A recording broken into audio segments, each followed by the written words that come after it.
I grew up as an Indian kid sitting in Wolverhampton making a bedroom recording that suddenly becomes a huge worldwide seller. I look at it as being something that's like an out-of-body experience.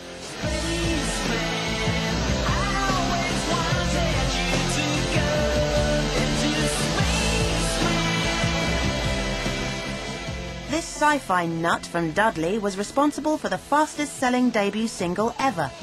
But as our chart also takes longevity into account, Jazzman only makes 4th place. Jazzman, bless him, what a tosser. All of the interviews he gave, I'm going to be Prince, I'm going to be Michael Jackson, I'm going to be the greatest artist the world has ever known. I'm something spiritual.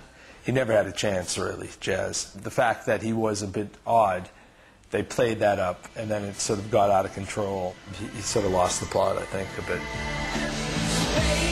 Clearly a case of an ego rocketing into a new dimension.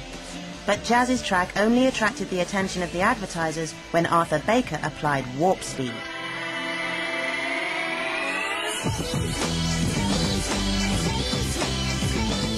I listened to it, I thought this is fantastic because it had this strange chipmunked opening to it. That it wasn't done by the original artist. We then approached the artist, who said, under no circumstances am I going to have my voice chipmunked. I'm not this. I'm a serious musician.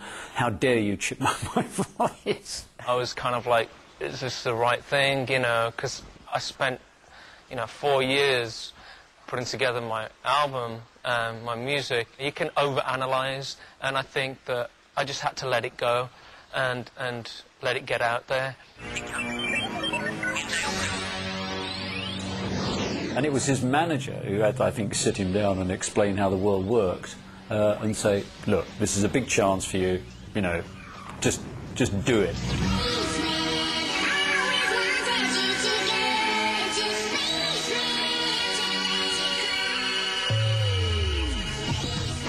The track itself was so surreal, in conjunction with the visuals, and people obviously, said to their mates, "Oh, did you see that commercial that was on last night? Did you see that ad? That was so bizarre." And what's that track?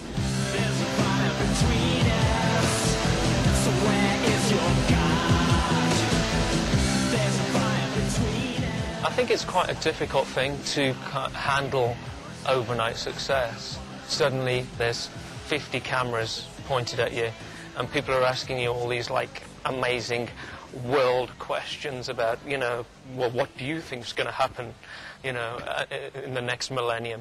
And you just sit there and you just think, okay, you know what? I miss my samosa. Now I want to go home.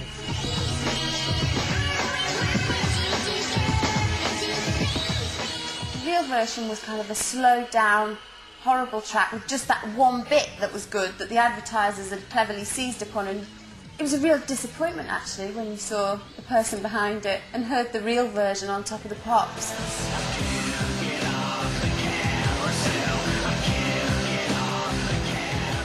It was interesting in context for the music industry, because I think that was the start of record companies thinking, hang on a minute, there's another way of doing this which ultimately works out a lot cheaper, a lot less hassle, and it at least has a guaranteed payday at the end.